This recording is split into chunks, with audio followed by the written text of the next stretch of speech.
बिस्मिल्लाहिर्रहमानिर्रहीम। अस्सलामु अलैकुम। एक दफ़ा एक औरत सुल्तनत उस्मानिया के सुल्तान अब्दुल मजीद के पास मुकदमा लेकर हाज़िर हुई और फरमाया, सुल्तान मुअज़्ज़म, हमारे गांव के काजी के पास मैं एक मुकदमा लेकर गई थी ताकि काजी साहब इंसाफ पर मबनी फ़ैसला करें, मुझे इंसाफ दिलाएं। लेकिन बदकिस्मती से मैं जब काजी साहब के पास गई तो इस वक्त काजी साहब अदालत में अकेला मौजूद था। काजी साहब मेरे हुस्न को देखकर पागल हो गया और इसने मुझे बदकारी की दावत दी। मैं एक नेक और पाकबाज औरत हूँ और मैंने काजी साहब की दावत को ठुकरा दिया। फिर काजी साहब कहने लगा, अगर तुमने मेरी बात ना मानी तो मैं फ़ैसला तुम्हारे हक़ में देने की बजाय तुम्हारी मुखालफत में दे दूँगा और इसके नतीजे में तुम्हें बड़ी सज़ा मिलेगी। सुल्तान अब्दुल मजीद ने इस औरत से पूछा, पहले ये बताओ तुम्हारा मुकदमा क्या था और तुम काजी साहब के पास क्या मुकदमा लेकर गई थी? तो वो हसीन और जमील औरत कहने लगी, सुल्तान मुअज़्ज़म, एक दिन मैं खैमे में दोपहर के वक्त बैठी हुई थी और मुझे बाहर घोड़ी की आवाज़ सुनाई देने लगी। मुझे ऐसे लगा कि मेरी पड़ोसन की घोड़ी हमारे खैमे से कुछ फासले पर बंधी हुई थी, वो किसी तकलीफ़ में है। और जब मैं इसके करीब गई तो मुझे पता चला कि घोड़ी प्यास की शिद्दत की वजह से चिल्ला रही है। मैं सीधा अपने खैमे के अंदर गई और पानी वाला बर्तन उठाया और जाकर घोड़ी के आगे रख दिया। घोड़ी प्यास की शिद्दत से बहुत कमज़ोर कर दिया। इसने फ़ौरन सारा पानी पी लिया, लेकिन बदकिस्मती से इस पानी में कुछ ऐसी जहरीली चीज़ गिर गई थी जिस पानी को पीते ही फ़ौरन घोड़ी की मौत वाक़ई हो गई। जैसे ये खबर मेरी पड़ोसन को मिली तो इसने चीखना चिल्लाना शुरू कर दिया और इसने कहा कि तुमने मेरी घोड़ी को जहर दी है। इसे बताने की पूरी कोशिश करती रही कि मेरा ऐसा कोई इरादा नहीं था, मैंने तो सिर्फ इसको पानी पिलाया। मुझे नहीं पता कि घोड़ी की मौत कैसे वाक़ई हुई है। यह सुनकर मेरी पड़ोसन ने आकर मेरे खैमे के पास मेरी अपनी बंधी हुई, मेरी कीमती और मेरी सबसे ज़्यादा प्यारी घोड़ी बंधी हुई थी, वो आकर इसने खोल ली और कहा, जब तक तुम मेरी घोड़ी की कीमत अदा नहीं करोगी इस वक्त तक तुम्हें तुम्हारी घोड़ी नहीं दूंगी। यही मैं मुकदमा लेकर काजी साहब के पास गई और कहा कि आप इंसाफ पर मबनी फ़ैसला करें, क्योंकि मैंने जानबूझकर इस घोड़ी को जहर नहीं दिया। ये एक गलती थी या फिर एक हादसा था। जब मैं काजी साहब के पास गई तो काजी साहब अदालत में नहीं था। मुझे मुहाफ़िज़ों ने बताया कि काजी साहब कबीला जा चुके हैं। मैं सीधा काजी साहब खैमा के दरवाज़े पर पहुंच गई। फिर काजी साहब की इजाज़त पर मैं अंदर चली गई। मैंने काजी साहब को अपनी बात तफसील से बताई, लेकिन काजी साहब मुझे देखकर मेरे हुस्न का दिलदादा हो चुका था और मेरे जिस्म को ललचाई नज़रों से देखने लगा। फिर काजी साहब ने कहा, अगर तुम मेरे साथ बिस्तर पर कुछ वक्त गुजारो तो मैं तेरे हक़ में फ़ैसला दे दूँगा। जब मैंने इसकी दावत कबूल नहीं की तो इसने खैमे का दरवाज़ा बंद करके मुझे रस्सियों से बांधकर और मेरे मुंह पर कपड़ा बांधकर मेरे साथ ज़बरदस्ती ज़ना किया। जब मैं खैमे से बाहर निकली और चिल्लाने लगी कि काजी साहब ने मेरे साथ ज़्यादती की है, तो उल्टा इसके सिपाहियों ने मुझे धक्के देकर वहाँ से निकाल दिया। मेरे पास इंसाफ लेने के अलावा और कोई चारा नहीं था, इसलिए मैं बड़ी मुश्किलों से आपके पास सामने हाज़िर हुई हूँ। ये सुनकर सुल्तान अब्दुल मजीद ने कहा कि तेरी बात बिल्कुल दुरुस्त है, लेकिन तुम्हें अपना फ़ैसला किसी शहर के काजी के पास लेकर जाना चाहिए कि एक सुल्तान के पास मेरे पास इतना वक्त नहीं है कि मैं आपके मुकदमे को हल कर सकूं। लिहाजा मैं काजी को पैगाम भिजवा देता हूं कि वो इंसाफ पर मबनी फ़ैसला करे। यह सुनकर वो औरत गिड़गिड़ाने लगी और कहा, काजी साहब कभी चोर चोर को पकड़ता है, कभी मुजरम मुजरम को पकड़ता है। यह सुनकर सुल्तान ने कहा, नहीं। तो फिर वो औरत कहने लगी, सुल्तान मुअज़्ज़म, अब आप ही बताएं कि एक काजी दूसरे काजी की मुखालफत में कोई फ़ैसला देगा और दूसरी तरफ एक आम औरत। यह सुनकर सुल्तान मुअज़्ज़म ने फरमाया, अगर ऐसी बात है तो मैं खुद ही तुम्हारा फ़ैसला कर देता हूँ। दोस्तों, यहाँ आपको सल्तनत उस्मानिया के अजीम सुल्तान के बारे में बताते चलूँ। आप सल्तनत उस्मानिया के 31वें सुल्तान थे, जिन्होंने 2 जुलाई 1839 को अपने वालिद महमूद सानी की जगह तख्त सुल्तानी संभाला। इनका दौर हुक्मरानी कौम परस्तों की तहरीकों के आगाज़ का ज़माना था। सुल्तान ने उस्मानियत के फ़रोग़ के ज़रिए कौम परस्ती को रोकने की नाकाम कोशिश की।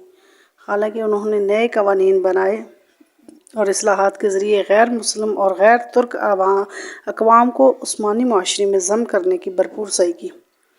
उन्होंने मगरबी यूरोप की अहम सियासी क़ुव्वतों बरतानिया और फ्रांस के साथ करीबी ताल्लुकात उस्तवार किए اور ان اتحادیوں کے ذریعے روس کے خلاف جنگ کریمہ لڑی۔ 30 مارچ 1856 کو معاہدہ کے پیرس کے ذریعے سلطنت عثمانیہ کو یورپی اقوام کا باقاعدہ حصہ قرار دیا گیا۔ عبد المجید کی سب سے بڑی کامیابی تنظیمات کا اعلان اور نفاذ تھا، جس کا آغاز ان کے والد محمود ثانی نے کیا تھا۔ اس طرح 1839 سے ترکی میں جدیدیت کا آغاز ہو گیا۔ اب اپنے موضوع کی طرف لوٹتے ہیں۔ سلطان عبد المجید کے حکم پر قاضی صاحب کو بلایا گیا اور چند ہی لمحوں کے بعد قاضی صاحب سلطان کے سامنے حاضر ہو گیا۔ سلطان عبد المجید قاضی صاحب سے مخاطب ہوا اور کہا کہ کیا یہ اور سچ کہہ رہی ہے؟ کیا تم نے اس کے ساتھ بدکاری کی ہے؟ یہ سن کر قاضی صاحب فرمانے لگا، نہیں سلطان معظم، میں نے اس عورت کو ہاتھ تک بھی نہیں لگایا۔ پھر سلطان نے کہا، ایسی کیا وجہ ہے کہ تمہارے ساتھ اتنے سخت الفاظ کیوں بول رہی ہے؟ اس کے پیچھے حقیقت کیا ہے؟ جب سلطان عبد المجید نے قاضی صاحب کے دلائل سنے تو اس نے کہا، سلطان معظم، یہ عورت میرے پاس مقدمہ لے کر آئی۔ میں نے اس عورت کی بات پوری توجہ سے اور تفصیل سے سنی اور میں نے یہی فرمایا کہ میں دوسری طرف کے بھی دلائل سنوں گا اور گواہان کی گواہی کے بعد اس مقدمہ کا فیصلہ ہوگا۔ اس لیے تم کل صبح میری عدالت میں حاضر ہو جانا۔ یہ سنتے ہی اس عورت کے تیور بدلنے لگے اور اس نے کہا کہ تم نے اگر میرے حق میں فیصلہ نہ کیا تو میں تمہیں بدنام کر ڈالوں گی۔ حتیٰ کہ اپنے حق میں فیصلہ دلوانے کے لیے اس نے مجھے اپنے جسم کی بھی پیشکش کی۔ میں نے جب اس عورت کی بات ماننے سے انکار کر دیا تو مجھے یہ بھی دھمکی دی کہ تم عورت کی طاقت کو نہیں جانتے۔ میں نے اس سے بار بار کہا کہ دونوں طرف کے دلائل سننے کے بعد انصاف پر مبنی فیصلہ کروں گا، لیکن یہ عورت جانتی تھی کہ یہ گنہگار ہے اور اس نے واقعی ہی اپنے پڑوسن کی گھوڑی کو زہر دے کر مارا ہے، کیونکہ اس کی گھوڑی پڑوسن کی گھوڑی سے کمزور اور کم خوبصورت تھی، اس لیے یہ اس سے حسد کرتی تھی اور اسے ڈر تھا کہ فیصلہ اس کے خلاف آئے گا اور اس لیے یہ مجھے دھمکیاں دینے لگی۔ جب میں نے اس کی بات نہیں مانی تو اس نے مجھ پر گھناؤنا الزام لگا کر آپ کے پاس آ گئی۔ آپ چاہے تو قبیلہ والوں سے پوچھ لو یا خیمہ کے دروازے پر موجود محافظوں سے معلوم کر لو۔ یہ سن کر وہ عورت کہنے لگی، سلطان معظم، وہ قبیلہ اس کا اپنا ہے، یہ اس قبیلے کا قاضی ہے، اور بات رہی محافظوں کی، کیا وہ اپنے سردار کے خلاف گواہی دیں گے؟ اس لیے میں ان دونوں باتوں کی نہیں مانتی۔ اب آپ ہی بتائیں کہ ایک عورت اپنی عزت کو خاک میں ملا کر کسی مرد پر اس طرح کا گھناؤنا الزام لگا سکتی ہے، اور وہ بھی اتنے بڑے قاضی پر؟ اب سلطان عبد المجید دونوں کے دلائل سن چکا تھا، لیکن سلطان کی سمجھ میں ابھی تک کچھ نہیں آ رہا تھا کہ ان میں سے کون سچا ہے اور کون جھوٹا۔ اس عورت کے پاس نہ کوئی ثبوت تھا اور نہ ہی قاضی کے پاس کوئی ٹھوس ثبوت تھا جس سے ان دونوں میں کوئی بھی بے گناہ ثابت ہو سکے۔ تھوڑی دیر سوچنے کے بعد سلطان عبد المجید نے حکم دیا کہ ایک بڑا سا برتن لے کر آؤ۔ سلطان کے حکم پر ایک بڑا سا برتن حاضر کیا گیا۔ پھر سلطان نے حکم دیا کہ اس میں چشمہ کا صاف، شفاف اور پاک پانی ڈالو۔ برتن میں آئینہ کے شفاف پانی ڈالا گیا۔ اس کے بعد سلطان عبد المجید نے قاضی صاحب کو حکم دیا کہ قاضی صاحب، آپ اس برتن میں لباس سمیت اپنے پورے جسم کو ڈبو دیں، یعنی اس طرح ڈبوئیں کہ جیسے آدمی چشمے میں نہاتا ہے۔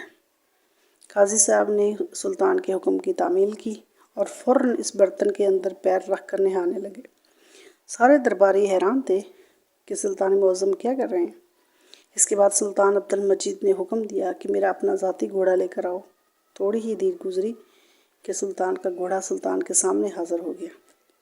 اب سلطان عبد المجید نے کہا کہ وہ پانی والا برتن میرے گھوڑے کے سامنے رکھو۔